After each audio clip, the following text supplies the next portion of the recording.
Hey everybody, welcome back to another edition of Designcast. And I am just absolutely thrilled to have Linda Keane with me here today. And she has such a resume. There's no way I can do it justice by introducing it myself. So Linda, would you mind telling everybody a little bit about yourself? Absolutely. I am an architect and an artist. I teach at the School of the Art Institute of Chicago, where I was instrumental in getting an architecture program started. And I also am a design education advocate. And I didn't realize this when I first started teaching. Actually, I ran the lecture series, and we didn't have a lot of money in Indiana. And so I said, well, let's just call architects up on the phone. So we invited architects all over the world. We sent them a very nice invitation, and they would send us their portfolio, and we would just have a conversation online or over the phone then. It was pre-digital technology. And I found it really remarkable because there was not the same interaction between students and children with someone standing at a podium lecturing. And the students could have some spontaneous questions and have interactions and realize that these people who are very established and recognized actually had interests like they did in the beginning. So I know one of the things you asked was what led up to this. Well, that lunch line program was one of them. But I actually grew up playing in the forest at the end of our block, and then a couple blocks away in the river of a park. And I didn't realize till later in my life how profoundly those times outdoors established who I would become. And throughout school, I loved art. I was good at math. I mean, I loved learning everything. And I put them together, and I thought, well, I'll look at architecture school. And I really wanted to go to Colorado, where my uncle was dean of the mathematics program, but my father had my mother and 3 other daughters going through college, and he goes, we just can't do it. So I said, oh no. And so I went to school in Indiana, and it turned out to be a remarkable experience because this program had study abroad week, and then they had, you spent a year at London, you spent a year traveling, and you always took students on field trips. And I think that also started to open up the global understanding that I have, why it's critical that you are placed in where you are from, because we don't choose where we arrive in the world, and that you understand the world, you can understand the world right from where you are, especially with the World Wide Web. So anyway, when I stopped being chair at the School of the Art Institute of Chicago, I realized that academia is like an ivory tower in a way because it doesn't reach the world. And I, just like with Lunchline, wanted to connect the practice with the public. And so my partner and I, who were making animated films on architecture that were shown on PBS and things like that, it came about the time that CD development was coming. And so we made a CD called Architecture and Interactive Introduction, which is still for sale, but it was made on such a slow computer. And we mixed interactives with visuals in our videos. And it was right about that time, because we would continue to make films, but that the World Wide Web opened up. And I was so excited, and then website design came. So what I'm going to share with you today is a program really built over about 15 years, but the particular website that you're looking at is about 8 years old. It's pretty robust.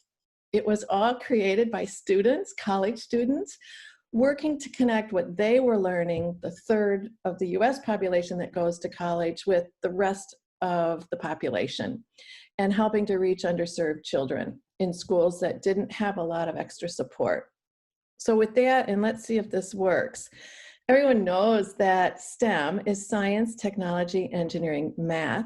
Well, it wasn't till last year that architecture, the built environment, and all the careers that go into our roads and our schools and our houses and our cities was declared a STEM subject. I'm laughing out loud because there's so much of all of that in there. I And completely agree with you. okay, but in the beginning, when we started doing career day workshops, which was one day out of the school year, you could go in and work with fourth graders, sixth graders, eighth graders, 10th graders, and share what you did professionally with interactives. We realized that architecture was actually STEAM. And I didn't do it here, but we used to misspell it. We would spell it STEEAM. And teachers, of course, would say, excuse you, you have a misspelling in your presentation. But it's because I'm an environmental designer first before an architect, and everything I've done is really geared towards these larger earth, air, water, energy systems, and then of course art. And I started with art, first of all, because of teaching at the School of the Art Institute of Chicago. So started working with art educators. We've worked with technology educators, science educators, engineers, and environmental education, and math educators. We published things with all of them, and each of them approaches this STEAM and STEM disciplinarily. And so design is the thing that can connect it. And let's see, I'm not sure if this will work for you, but you can tell me, give me a thumbs up if it is. Okay, good.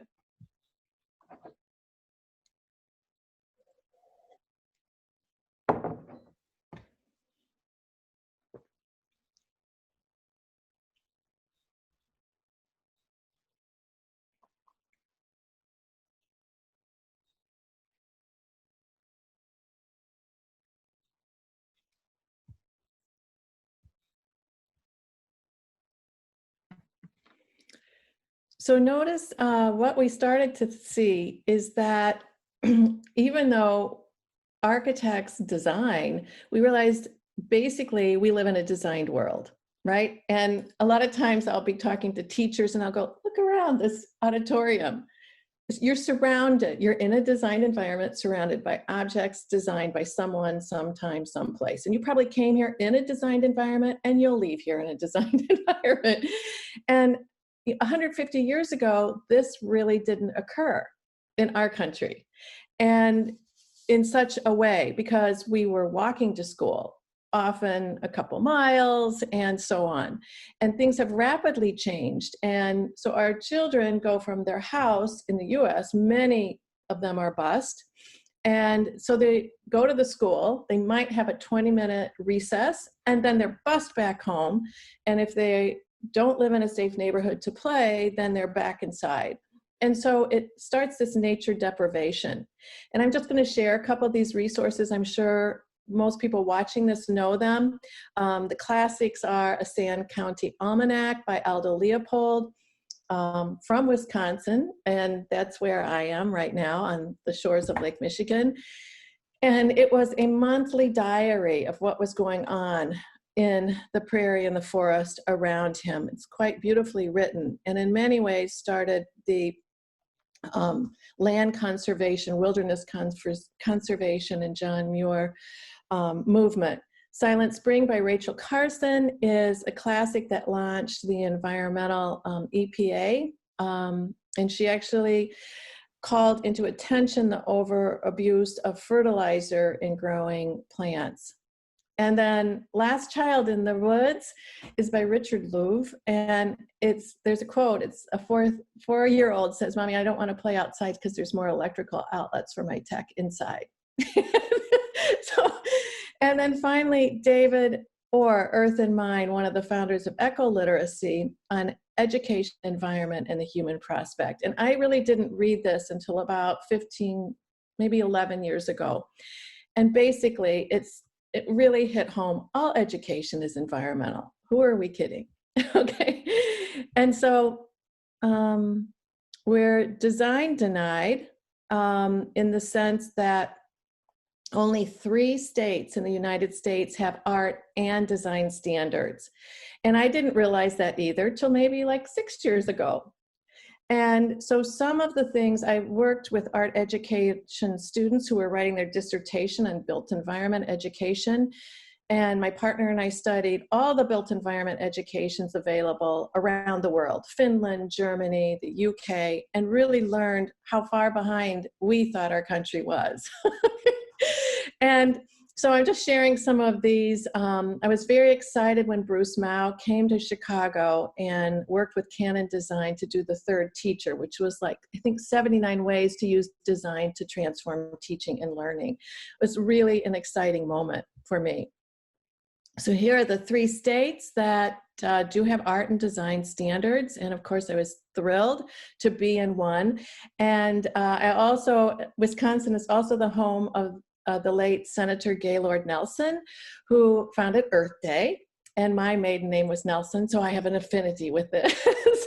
And then the other thing is that Milwaukee is on the shore of the Lake Michigan and the Great Lakes, and is really attempting to be the global great freshwater city of the world.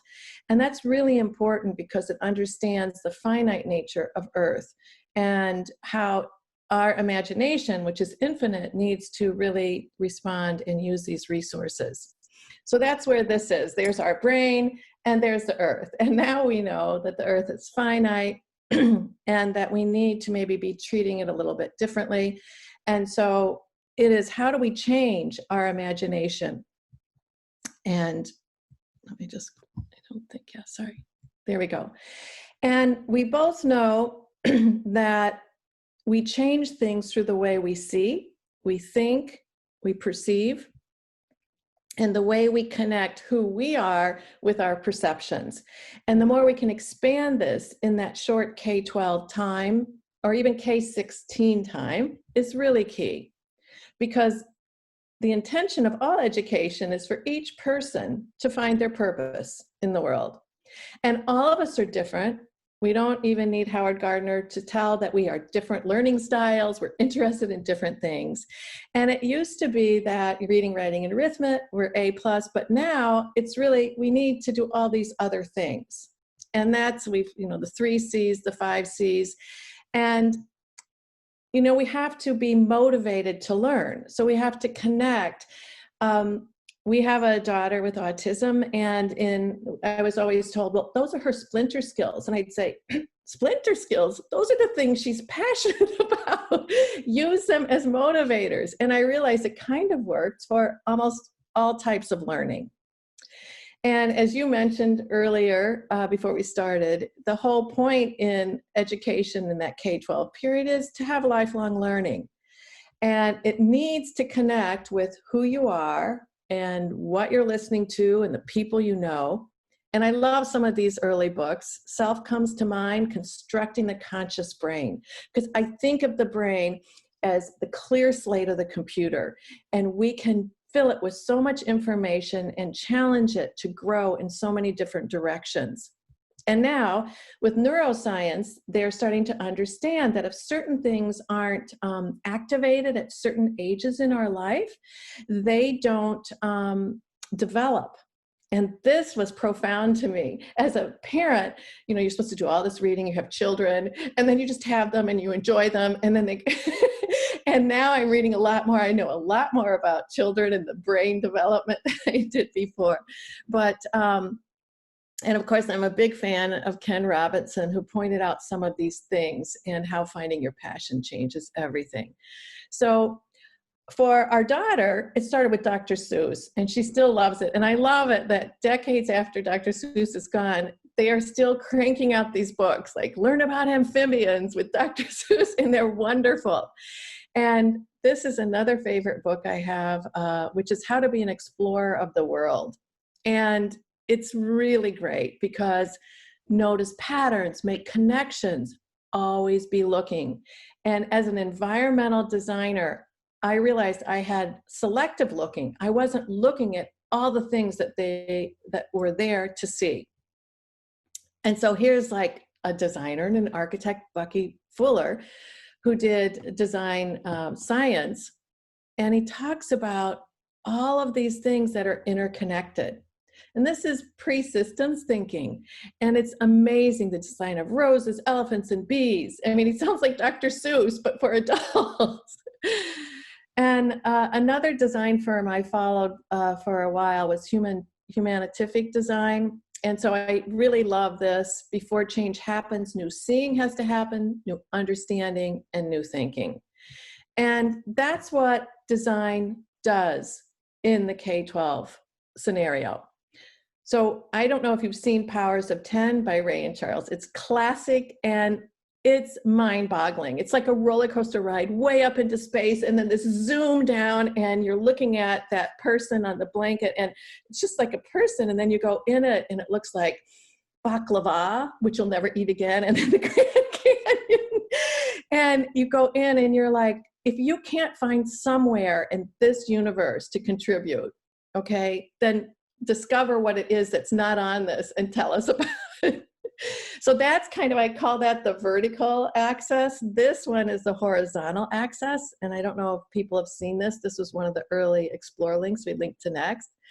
The Manhattan Project, where this is what Peter Stuyvesant saw coming up the Hudson. And this is what we have now. And basically, a geologist put together block by block what the animals, the geology was through the last 400 years. And when you do this, you're thinking, well, we need this for every city. And everyone needs to see this. And we're starting to have those types of things. So it begins to, like, you just take the brain and you just start pulling it out and opening up, big picture, part to whole, and so on. And you realize that all that isn't me, is me, and it's you. And so you go from the me to we, and you start to see that everything you do is connected. And we started thinking about this. And at the same time, we worked with, partner with John Maida's STEM to STEAM that came out of RISD early on.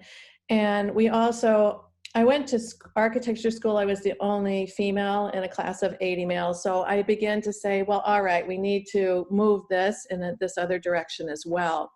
But I was excited when the National Environmental Education Foundation came out with this poster talking about how STEM impacts the environment. Because when we first started to introduce it to environmental educators, they were like, ooh, it's on the computer. Because they want to be outside. And I get that.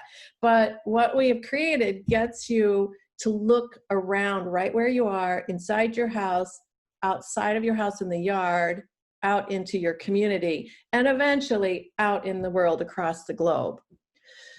So that's when we ran into the notion of eco-literacy, the definition. And then at that time, we ran into Future Lab and Microsoft's Inquiring Minds study, which we loved because it so clearly depicted how teachers can go from teacher-led to teacher-facilitated. And the difference between that science project and project-based learning across the curriculum. So here's everything in the world that humans conceive of. And how do we then connect that with sustainability education or environmental education? And basically, it's by understanding the environmental context, the economic context, and the cultural context. So when I first started teaching eco design at the school, it was because I had just finished, my first website was for the city of Chicago, a green roof website. And yes, it was built by students. Nell Westerlund was the kind of co-director. She's still a graphic designer. And we studied all the websites out there that had anything to do with green. There weren't very many of them, and they were really ugly, and they weren't easily interactive. And so we tried to create one. And just now, you can still see it. It's linked to the Green Roof Journey. It did use Flash to cover the aerial view of Chicago all with green roofs. But we used to see this triangle that would say, you know, people, planet, profit. Okay, that's how some people, and then we would study and they became like very robust, and then a network. And we were going, yes, that's where we're going now. And so this is back to human-cific, is that it's a Venn diagram. And it's maybe not all the same circle, but it is connected. So I put that in there just in case, because it's so amazing. So this is how we broke it down and parsed it. We started looking at 9 scales. So Saarinen was an architect who used to say that you can design at any single scale, but it's going to at least affect the lower and the higher one. And so there you have that. And then from that point, you begin to connect to the larger systems in the world, be they economic, technological, cultural, historical, or whatever. And we decided to call it Next. But when we went on, Next led to IBM, or not to IBM, to Exxon. So we added the CC for creativity and compassion, because you need those two things. They need to be your armor as you go out in the world, so that you are open and receptive and to participating with others. And so we tried to take design practices learned by college students in the US, because design, except for maybe 12 high schools in the US, is only taught in college, and connected to K-12. The families, teachers, students, and then we, at that time, hit the web, and we could do virtual field trips, museum interactives, videos, and so on. So when you Google Next.cc, and we'll visit it briefly at the end, but I wasn't sure how fast the transmission would be, so I just screen captured a lot of things. You will see the 9 scales, and you can actually roll over, and they will define them. You can roll over any of these topics, and they will define them. And then you can pick any combination of both scales and topics, and then all these journeys will toggle. And you'll see there are 4 types of journeys: tools, language, discovery, design. And tools introduce equally everything that humans use to look at the world, investigate the world, and contribute to the world. And so you can imagine, we started with 16 journeys. So there are 4 tools, 4 languages, 4 discovery, 4 design. And we made a little book, and we gave it to Racine inner city teachers. At the end of the week, they called and said, "These were great. Where are more?" So we're now up to, I don't know, 350 journeys. Obviously, tools is endless. It keeps growing. But then they seem to move on and then overlap with language. And language is really based on a lot of the vocabulary and principles that we get students to be really good at memorizing and then taking standardized tests with. But it's true, Confucius said, to know something is to name it. And if you're going to talk about ideas, you need to have some understanding of vocabulary. And we also do a ton of work with ESL schools. And so we love that, because it gives them a facility, not just in a language arts class, but in an active, fun making atmosphere to use new language. And then discovery. Discovery is where really the overlap comes of systems thinking, where you realize that, oh, I can't just study water without studying watershed and the ocean and the rivers and all of that. And then design is really design opportunities, and it really encourages students to understand the design process that's iterative, that makes mistakes, that learns from others. And I need a little more coffee here. And so on. So this is probably, and this is ongoing as well. So yes, it introduces science, technology, engineering, the environment, architecture, art, and math, and the different subjects. I must have had that in there twice. 3 times maybe. Okay.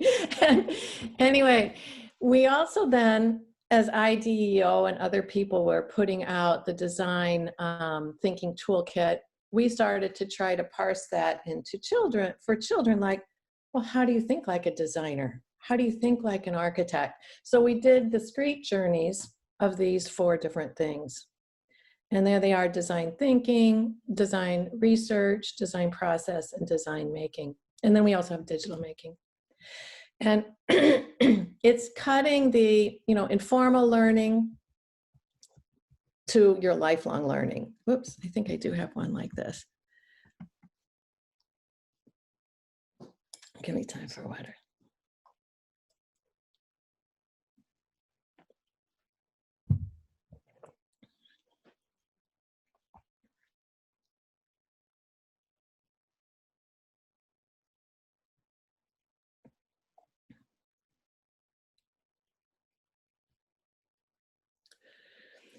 So we have college students makes short little videos like this to try to connect ideas very simply. So I'm going to speed up and go through this really quickly. This is one of our very first journeys. It's a tool, it's a journal. And basically what it asks you to do is that if you are learning something, making a mark on a piece of paper will help you remember it. Okay. And so you pick your journal, you label your journal with your name, and we do this in workshops, or a letter of your name, like what's important to you now? Is it the birds or the rivers like me, or reading or robots? And then you make journal entries. And so you can see students are picking their letters, you know, they're taking pride in it of who they are. And we started a review in this third version of so that they would see that they were learning some vocabulary and principles. And this is a long time ago because we have so many more explore links, but you can see right away you could pop into the Museum of Science and explore Leonardo's journals. You could go to the British Library and see other journals. If you are having trouble coming up with your letter and the student beside you was a real artist and doing a great job, we help you. We give you inspiration. You can keep a nature journal.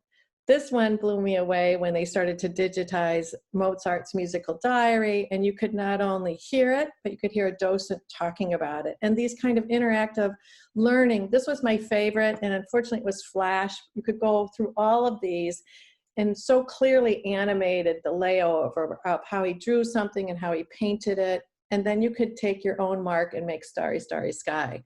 So some of these are being returned now that Flash is over. This is an amazing sketchbook online. And so it's all alphabetical. You can see thousands of artist sketchbooks. So if you're having like just a stuck moment, and I'm trying to get the architects' journals connected as well. And then you can actually buy a journal for $12, send it in, and fill it out, and then it will become part of the sketchbook collection. That's been going on for like 10 years. Here we go, the sketchbook project. And from there, at the bottom, there are relate journeys. So you might go into visual note-taking, which we all have heard about. And that keeps you busy as a student so that you're diagramming and connecting. And that's how we met, you know, learned about Ken Robinson. And then as always, we connect students to careers that they might find that, oh, I'm doing this and I could make my living doing this. So I'm going to just go really quickly. Light as energy and all the kind of things you can do. We're starting to build a gallery. And then the review. But this is that stretching I talked about earlier of the mind. You can see the world sunlight map as it is today. You can go to NASA and learn about the distance of the sun to the earth and what causes seasons, the electromagnetic spectrum. So this is just overlaid seamlessly. You get science with language, art, with design, with the beauty of nature. And this was the French museum that was showing an interactive of it. Hand shadows. Why do we have shadows? Photosynthetic artist doing that. And an architect who uses light as really the driver of design.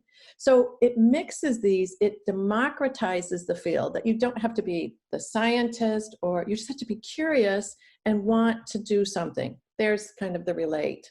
So teachers they asked us, they said, well, that was great, but where do we go from here? This is such a deep site. So now if you like light, you could go to artificial light, solar energy, optics, light as energy, light design, photography, and so on. So now I'm going to quickly move around and show you some of the work, like nature patterns is one of the popular. So we see seamlessly freehand with physical making and then with digital making. And we're now preparing a set of worksheets and journals. So here they copy a nature's verb. So they've done nature patterns, 2D to 2D, and 2D, this is now 2D to 3D. So they draw in here, here they are drawing, and then they build them. It's a 5-minute exercise. It can be a warm-up in the classroom, and there they are. This is on a 3x5 card, okay, with a flare, and then with like more 3x5 cards and a little bit of tape.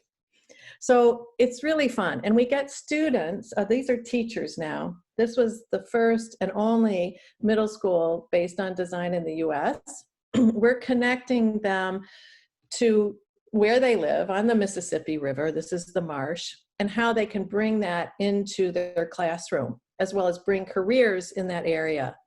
This is in Chicago. We visited the green roof that started the website and introduced green building and green cities outside. This was a Herman Miller design show, and we got them to design chairs on the left, and here we're introducing them to the computer as a creative tool. They are designing green roofs. They're learning SketchUp for the first time. So these are the teachers, so that this was early on. Now there's so many more programs. And how do you use design as a language? And I love, with adults and children, it democratizes everybody's skill level.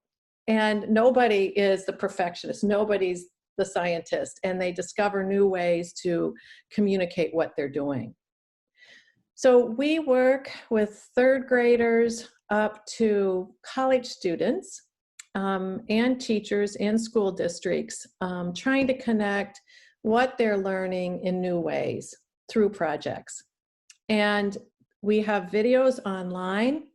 This is an amazing 6th grade workshop we've done a couple times called Folding, Fanning, Flying, Forming Fun, where they just start with the paper that you can't, it won't stand up, and then you just take control of it. It does so many things.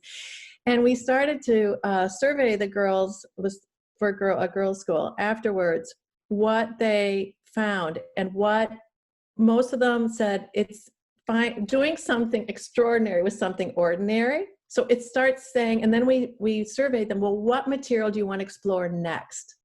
So some said clay and some said painting. And it's how you take this kind of workshop, connect it to school, and then extend it into other places. This was an ESL school where we did a really early green school workshop. So this was early on, before we even had worksheets, but you can see their inhabited letter. And this girl had never used a computer, and I showed her, we showed her Google Scribble Map. There we are, showing the teacher and the student, and now she's teaching the other student. Okay, so the teachers become the the students become the facilitators. And then they created an Earth Day pavilion, and this led to outdoor classroom design and 21st century classroom design. This is one of many. These are older Chicago public school students redesigning the city of Chicago through its histories, the fire, the industrial kind of pollution, the pollution of the river, the reversal of the river. And you can see down here the stockyards by the road lines. But it really hurt them when they came upon the oak savannas and they started to build things. We said, okay, now you have to take, do you notice what's in the river? And they go, oh yeah, there's fish and these little things. And I go, yeah, that's the phytoplankton and the zooplankton. And as you get polluted, you have to take those off. And they go, well, where do they go? And I go, well, they die. It really was, it's like these poignant moments. So anyway, we believe design can run horizontally through the traditional subjects. And so the circles are specific projects that build skills and understandings, and it ends like in a middle school that's 7 and 8 with projects that combine different things that build a portfolio.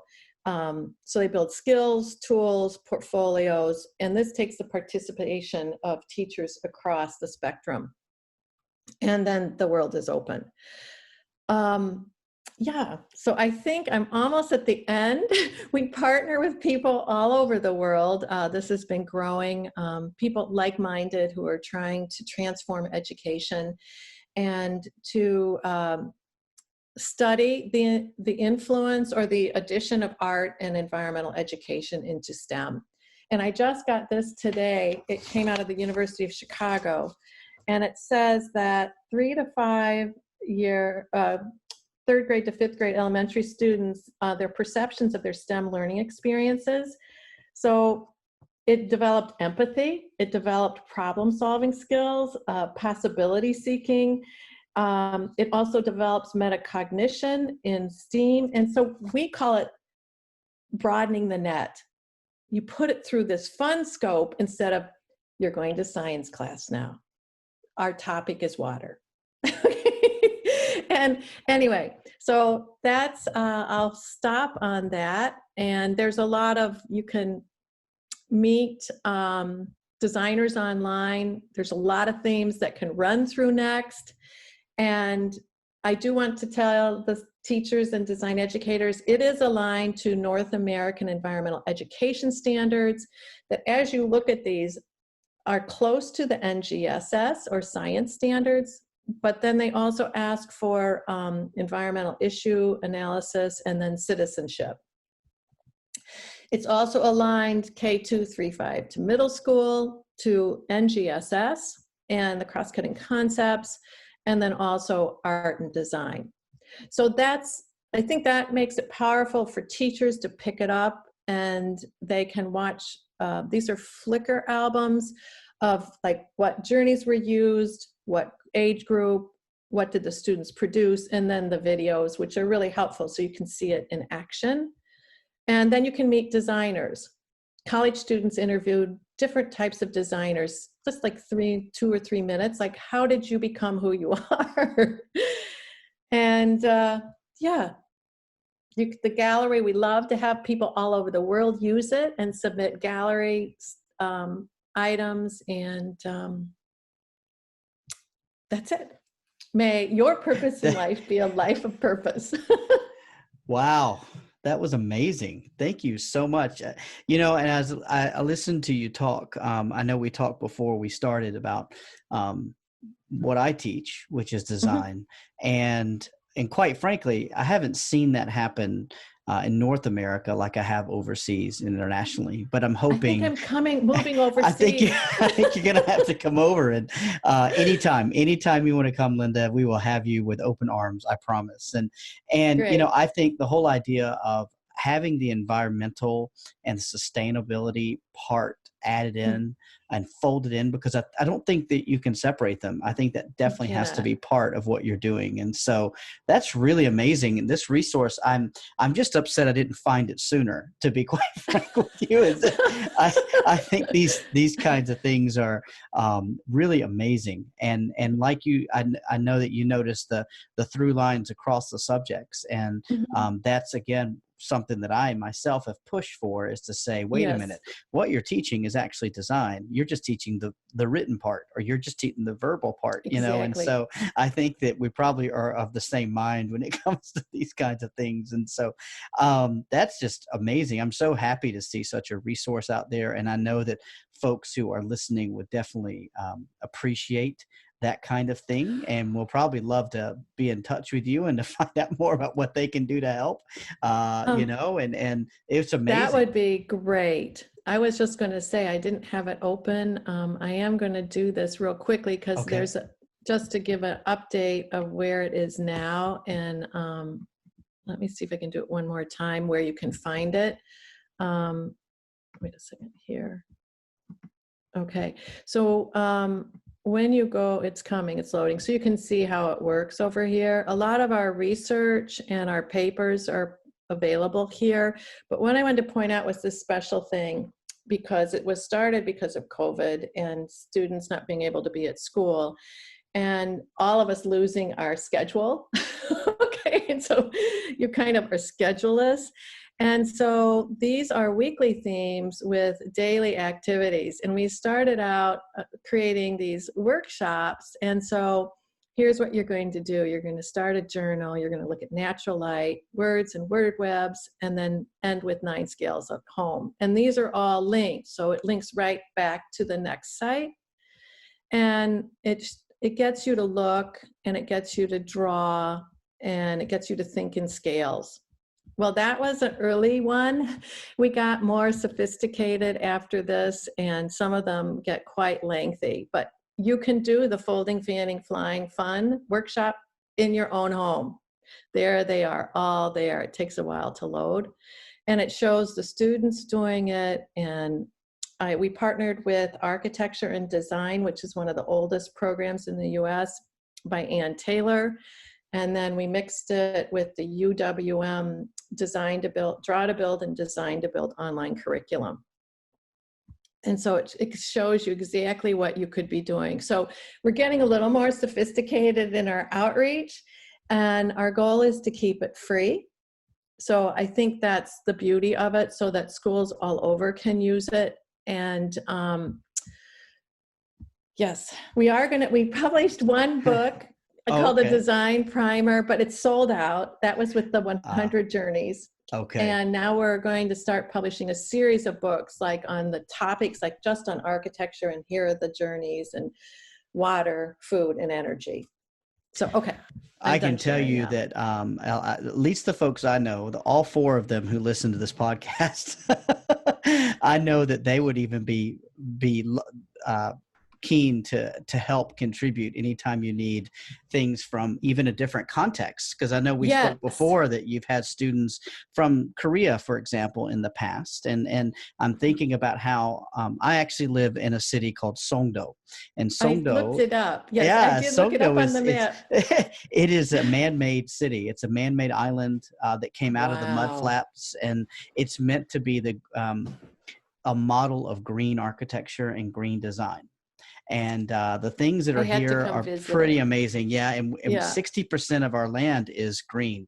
We can't build on it. It's all parks, and there's bike trails that run throughout, and all of our there's no trash cans. Everything is underground. So you have a special key to put them in these chutes, and then they go and they're sorted by robots. And it's crazy. So that's so much. You beat London. That means you can't there's no trash cans. So you just have to carry it with you all day until you go home. This is I am so impressed. Yeah. Well, it's great in theory until you have children and you have lots of trash to throw away, but you just figure out how to do it, and you have special bags that you buy, and that's what helps pay for the service and things like that. So it's really unique. And so when I'm listening to you talk about that, that's the first thing I'm thinking about, is how this place was designed that way. Well, this is where the global sharing is essential for human evolution. And no one culture or no one country is doing it alone. We're in this together, and we have to share ideas. Ideas are for our own sustainability, all of our sustainability. Exactly. So, it doesn't hurt to, you have to share. Because it hurts everyone if you don't. And so I agree. Thank you for keeping this free for teachers, because you understand the value of that and the teachers. But I can guarantee you that any kind of books that you would publish, I'm sure would be quite popular and would do quite well. But this has been amazing. I really love hearing this. And every time I talk to anyone, I tell them about this resource. I just want you to know I am telling folks about it. And I know that I think that some of these, I think about the folding, fanning, and fun. Flying, forming, furious fun. Furious fun. I think about even before school starts doing that with teachers in the pre-planning days, just to talk about, let's do this together, and I think that we're all design educators, whether we believe it or not. So no, exactly. Design is, we design as our nature. That's one of our most popular workshops. It's in our nature.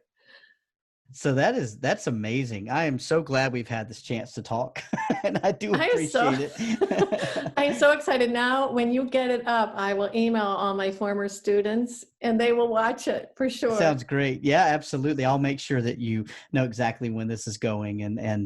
But this has been great. Thank you so much. I know it's very early for you. It's late for me. That's just unfortunately the nature of the game. But you made it work, and I made it work. That's right. A little hoarse That's voice. right. It's great. But thank you so much for sharing this with us. And I know that there will be a lot of people knocking on your door after this, wanting to find out more. And I will make sure to do my part to guide them in the right direction. great. And my dream is to come meet you in person, Yes, Jason, in your absolutely, green Linda. I hope that city that and have a happens. tour. Let's Yes, do it. I would love to I'm going show to you talk to around. my school. I'm going to tell them. I didn't tell them I was doing this, but I'm going to tell them. Okay, bring it on. Bring it on. It would be great. Thank you so much, Linda. I appreciate it. Thank you, Jason.